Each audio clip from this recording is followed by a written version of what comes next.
debate en México empieza a principios del 2003, 2002, empieza, digamos, va con el siglo.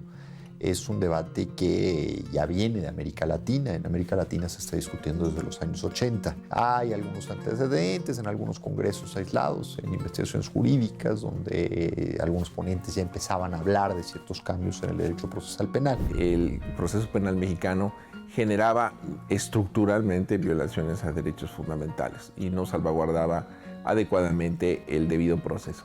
Eso fue pues como que los albores, digámoslo así, del inicio de la reforma penal, ¿no?, en México. Las principales deficiencias del sistema mixto con un carácter inquisitivo parten, desde luego, creo yo, de los incentivos perversos que tiene. Tiene muchísimos incentivos para que la parte acusadora no realice su trabajo en plenitud, no se preocupe por probar, más allá de cualquier duda razonable, la causa que sostiene. México, en la posición que tiene geográfica en Latinoamérica, la cercanía con Estados Unidos y pues la posición en general que tiene como país, no se podía entender cómo es que seguía manteniéndose en un sistema de este tipo. El papel de la sociedad civil organizada fue básico, fundamental. Prácticamente si la sociedad civil no hubiera entrado de forma organizada en este tema en concreto, en un proyecto en concreto, seguramente no se hubiera dado. Dio oportunidad de decir, bueno, vamos a juntarnos a un grupo amplio de organizaciones civiles, académicas, profesionales, filantrópicas y buscar un fin de hacer el cambio más profundo y a nivel nacional. Creo que uno de los grandes impulsores del debate fue mi equipo en ProDerecho. Conllevó a que formáramos una red de juicios orales. No es que el juicio oral era lo más importante de la reforma, sin embargo, era una cosa con la que la gente se podía identificar. La red es una participación, pero también tenía una participación activa, cuestionada o no cuestionada, USAID y también el gobierno, lógicamente, ¿no? Difícilmente se vería la reforma en los tiempos en los que se dio, de la forma en la que se dio, sin haber tenido los recursos de cooperación internacional.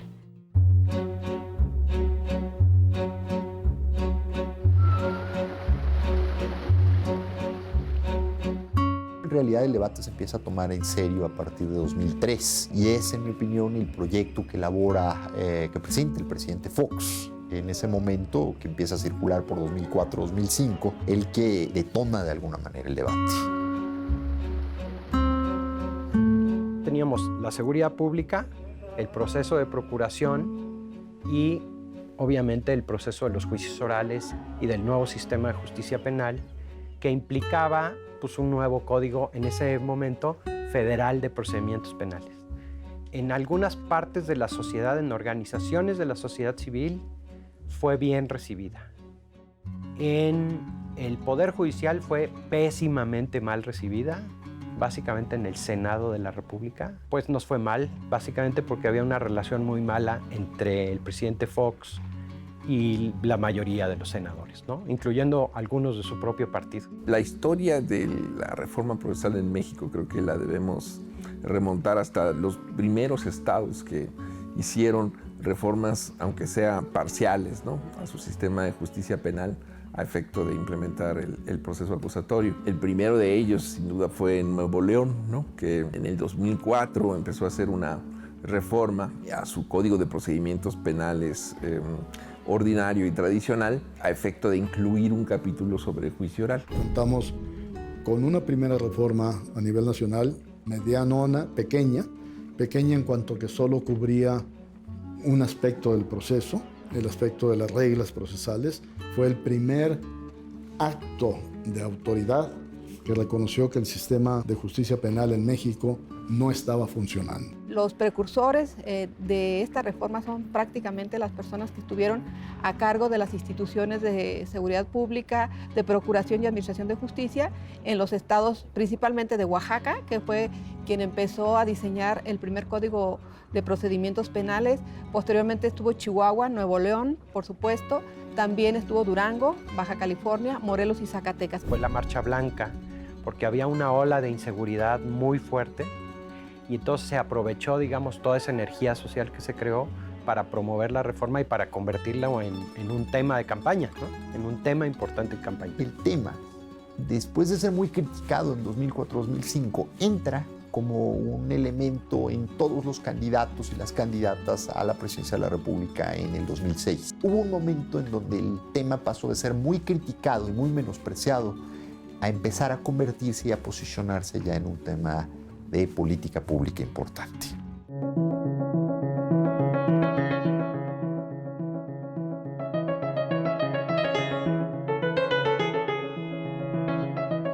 Un protagonismo importante del poder legislativo sobre el poder ejecutivo, en el ámbito de que había una confrontación entre López Obrador y Felipe Calderón como presidente ya, la Cámara de Diputados y la de Senadores se vuelve el lugar en donde se discuten diferentes temas que aparentemente lograrán el acuerdo y la unidad de los mexicanos, ¿no?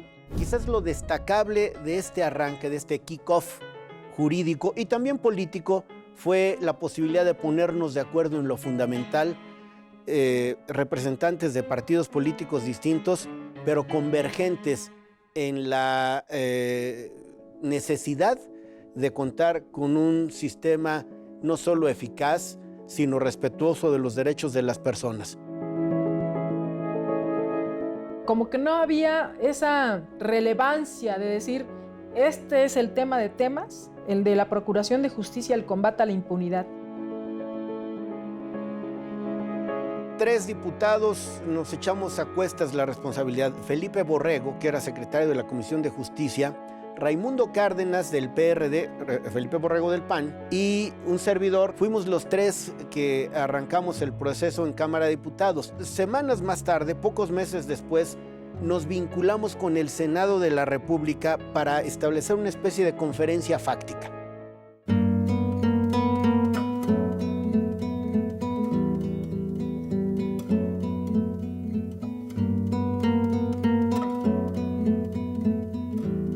Teníamos un contraste de iniciativas. Teníamos una iniciativa que establece el debido proceso, tenemos una iniciativa, si bien asociada a cuestiones de seguridad pública, pues que establecía medidas restrictivas para el ciudadano, particularmente un régimen de excepción constitucionalizado de la delincuencia organizada. Y por señalar un ejemplo, pues la figura del arraigo, ¿no?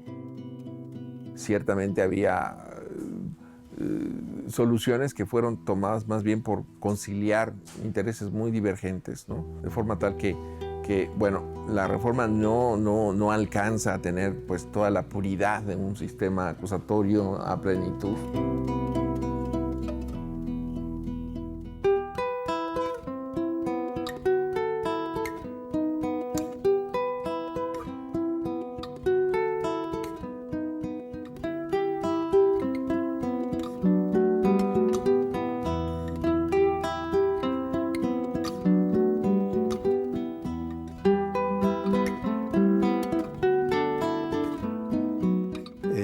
El secretario técnico, que dura 2 meses, es José Luis Santiago Vasconcelos, que fallece en un accidente aéreo con el secretario de Gobernación. Inicio yo, pero en ese lapso se da una pérdida bastante peligrosa para la CETEC, en el sentido de que no se aprueba el presupuesto precisamente para la Secretaría Técnica. Las mayores resistencias que tenían las entidades federativas al nuevo sistema de justicia penal, pues era precisamente las tradiciones o la costumbre jurídica que existía. Los mismos operadores no aceptaban el nuevo sistema de justicia. No se creía en la reforma, no se creía que fuera a funcionar. Unos decían que era muy cara, otros decían que era a largo plazo. Había en las entidades federativas cambios de gobierno a mediano plazo, a un año después de la reforma. Estamos hablando de 2011, de 2010. Me parece que la planeación, como en muchas cosas que suceden en México, no fue la idónea, no fue la ideal. Me parece que tardamos mucho en generar una buena planeación para la implementación del sistema.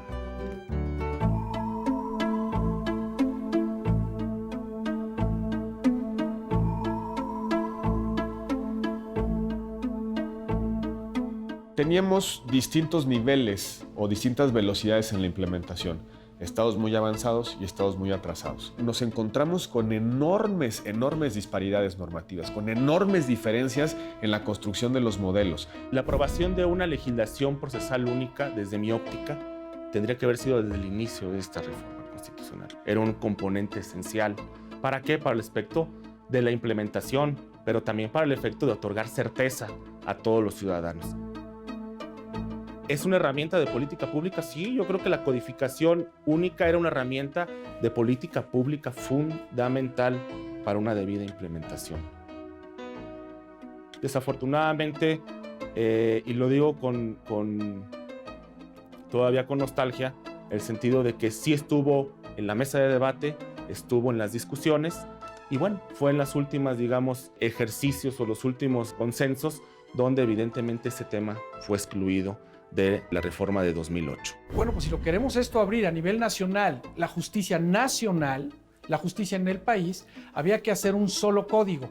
Y de ahí es que otras organizaciones, pero México SOS como una de ellas y como una de las que empuja con fuerza esto, reúne un grupo de especialistas y prácticamente trabaja durante cientos de horas para integrar el primer código, no oficial por supuesto, el primer código de procedimientos, el primer código único, que así se llamaba en ese momento, de procedimientos penales. Surgió la iniciativa en el Senado de la República, surgió a partir de una propuesta que firmamos distintos grupos parlamentarios para reformar el artículo 73 constitucional y crear una norma de rango nacional. En estos momentos, yo creo que vamos a mucha carrera con las consecuencias que trae la prisa para poder llegar a la fecha límite del 18 de junio del 2016.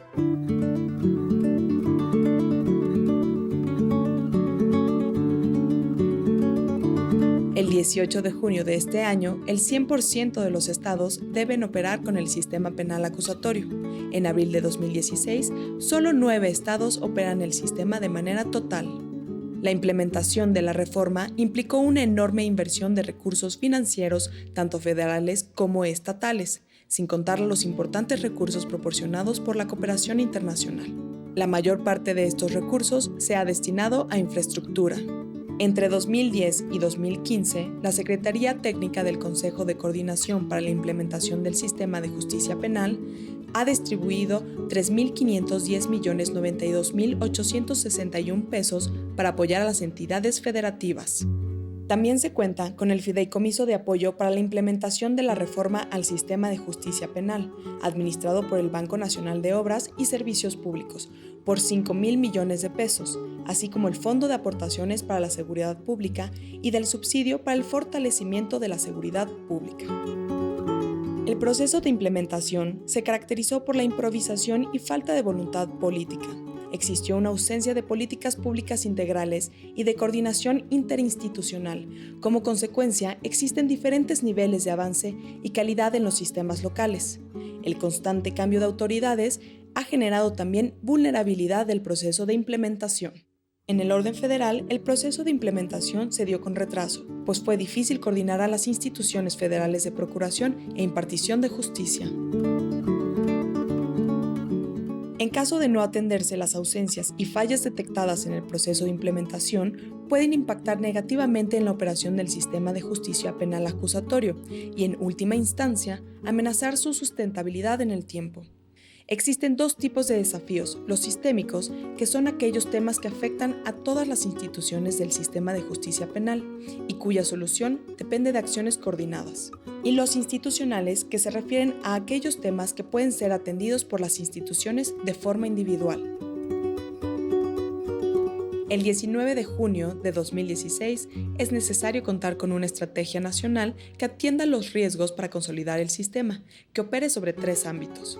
En el ámbito sectorial, debe existir una instancia nacional técnica interinstitucional que homologue esfuerzos del orden federal y local y establezca lineamientos y estándares mínimos, además del seguimiento y evaluación del sector de justicia penal nacional. En el ámbito institucional, cada institución del orden federal y local debe retomar de forma obligatoria los lineamientos mínimos establecidos por la instancia nacional para el desarrollo de políticas integrales y su ejecución. En el ámbito ciudadano, el objetivo del Sistema Nacional de Impartición de Justicia será incidir en la experiencia del ciudadano frente al sistema de justicia a través del aumento en la percepción y confianza en las instituciones y de respuesta eficaz a los conflictos sociales.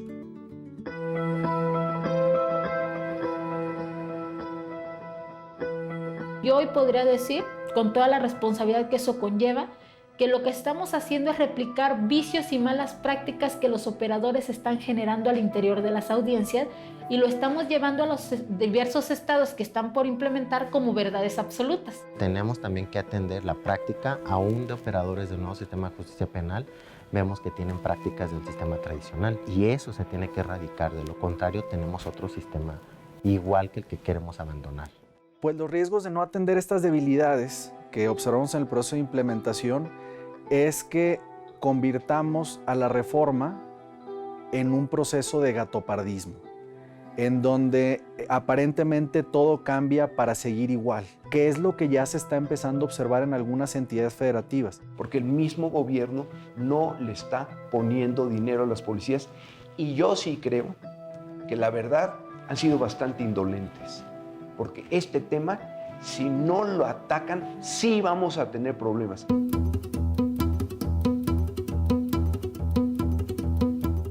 Obviamente no podemos decir que estamos preparados al 100%, ni tampoco podemos decir que donde se ha implementado ha sido ya un paraíso, pero ahora sí que comparado con qué.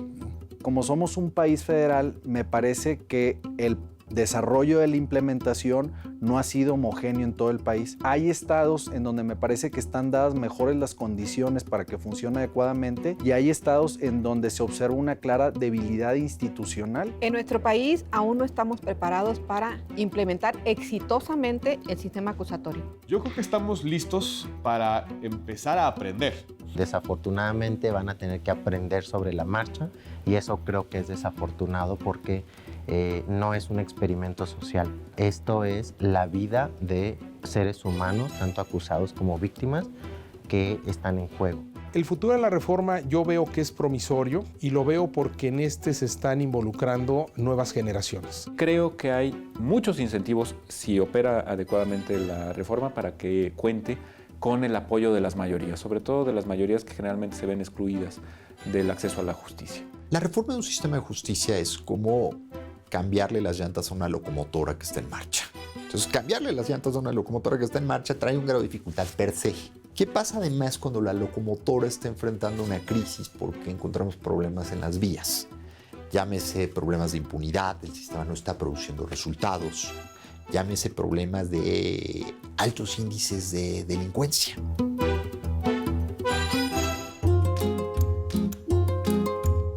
Yo ubicaría específicamente en mejorar las capacidades de investigación del Ministerio Público y la policía para que todas las personas tengan efectivamente el acceso a la justicia. Está pendiente muchos temas de capacitación, mucho recurso, las instituciones no tienen todo lo que debieran de tener.